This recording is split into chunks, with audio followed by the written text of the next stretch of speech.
Praise the Lord. கர்த்தருக்கு ஸ்தோத்திரம். ஆண்டவராகிய இயேசு கிறிஸ்துவ நாமத்தில் உங்களை நான் வாழ்த்துறேன். நம்ம வரிசையாக படிக்கிறது போலவே இன்றைக்கும் மத்தேயு எழுதின சுவிசேஷம் 17ஆம் அதிகாரம் 20வது வசனத்தில் ஒரு பகுதி நம்ம எடுத்துக்கலாம். மொத்தத்தையும் வாசிக்கிறேன் நான். அதற்கு இயேசு, உங்கள் அவிசுவாசத்தினாலே தான். கடுகு விதையளவு விசுவாசம் உங்களுக்கு இருந்தால் நீங்கள் இந்த மலையை பார்த்து இவ்விடம் விட்டு அப்புறம் போ என்று சொல்ல அது அப்புறம் போம். உங்களால் கூடாத காரியம் ஒன்றுமிராது என்று மெய்யாகவே உங்களுக்கு சொல்லுகிறேன். ஏசு சொல்றாரு, சில காரியங்கள் நடக்கலைன்னா அதுக்கு நம்முடைய அவிசுவாசம் ஒரு பெரிய காரணமா இருக்கு அப்படிங்கிறார். சில நேரங்களில் நம்முடைய மனதில் நாம் விசுவாசத்தை விட்டு விடுகிறோம், விசுவாசத்தை இழந்து விடுகிறோம். ஆனால் வேதம் என்ன சொல்லுதுன்னா, நாம் விசுவாசமா இருக்கணும்.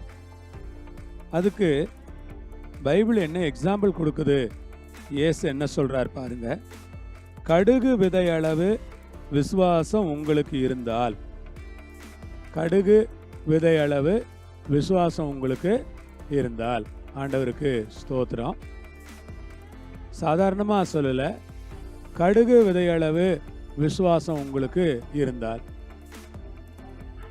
அருமையான சகோதர சகோதரிகளே, ஒரு சின்ன விசுவாசம், ஒரு சாதாரண சிறிய விசுவாசமானது எவ்வளவு பெரிய கிரியைகளை செய்கிறது என்று பாருங்கள்.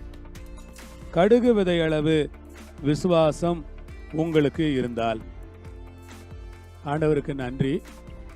கடுகு விதையளவில் உங்களுக்கு விசுவாசம் இருந்தால் கூட, விசுவாசம் சின்னதாக இருந்தாலும் அந்த விசுவாசம் மலையையே பார்த்து பெயர்ந்து சமுத்திரத்தில் தள்ளுண்டு போ என்று சொல்ல, அல்லது இவ்விடம் விட்டு அப்புறம் போ என்று சொல்ல அது அப்புறம் போ. உங்களால் கூடாத காரியம் ஒன்றுமிராது என்று மெய்யாவே உங்களுக்கு சொல்லுகிறேன். நாம் விசுவாசிகளாய் இருக்கும்போது, தேவனை விசுவாசிக்கும் போது, பரலோகத்தின் தேவன் பேரில் நாம் விசுவாசம் வைக்கும்போது பைபிள் சொல்லுகிறது, உங்களால் கூடாத காரியம் ஒன்றுமிராது என்று மெய்யாகவே உங்களுக்கு சொல்லுகிறேன். என்னை கேட்கிற அன்புக்குரியவர்களே, உங்களால் கூடாத காரியம் ஒன்றுமிராது. அல்லேலூயா. அப்படியானால் என்ன? தேவனால் எல்லாம் கூடும். ஆனால் இயேசு சொல்றாரு, உங்களால எல்லாம் முடியும். உங்களால முடியாது ஒண்ணுமே இல்லை. நீங்க எல்லாம் செய்வீங்க. உங்களால எல்லாவற்றையும் செய்ய முடியும். அதற்காக ஆண்டவருக்கு ஸ்தோத்திரம். உங்களால் கூடாத காரியம் ஒன்றுமிராது. பிரியமானவர்களே, நம்மால் முடியாத காரியம் ஒன்றும் இருக்காது என்று வேதாமம் திட்டவட்டமாய் சொல்லுகிறபடியினால் ஆண்டவரை இந்த நேரத்தில் நான் ஸ்தோத்திரிக்கிறேன். வேதாமம் திட்டவட்டமாய் சொல்லுகிறது, உங்களால் முடியாத காரியம் ஒன்றும் இருக்காது. அப்போ நம்ம என்ன விசுவாசிக்கலாம்? என்னை பலப்படுத்துகிற கிறிஸ்துவனால எல்லாம் செய்ய எனக்கு பலன் உண்டு. என்னால் இதை செய்ய முடியும், என்னால் அதை செய்ய முடியும், என்னால் ஆத்ம ஆதாயம் பண்ண முடியும், என்னால் விடுதலை பெற முடியும், என்னால் அநேகரை விடுதலையாக்க முடியும், அநேகருடைய சுகத்திற்கு நான் ஒரு காரணமாக இருக்க முடியும், என்னால் அநேகர் ஆசீர்வதிக்கப்பட முடியும், நான் அதற்கு ஒரு காரணமாக கருவியாக இருக்க முடியும், என்னால் இது முடியும் என்று நாம் விசுவாசிக்க வேணும். அதைத்தான் வேதம் நமக்கு போதிக்கிறது. என்னால் இது முடியும். ஆமன்பானவர்களே, கொஞ்சம் யோசித்து பாருங்க, இதை குறித்து சிந்தியுங்க.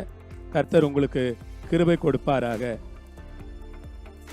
உங்களால் கூடாத காரியம் ஒன்றுமிராது என்று மெய்யாவே உங்களுக்கு சொல்லுகிறேன். உங்களால் கூடாத காரியம் ஒன்றுமிராது என்று மெய்யாவே உங்களுக்கு சொல்லுகிறேன்.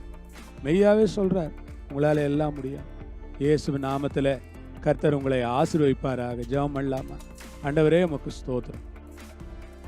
தாவீதால கோலியாத்தை வீழ்த்த முடியும், மோசையால செங்கடலை பழக்க முடியும்,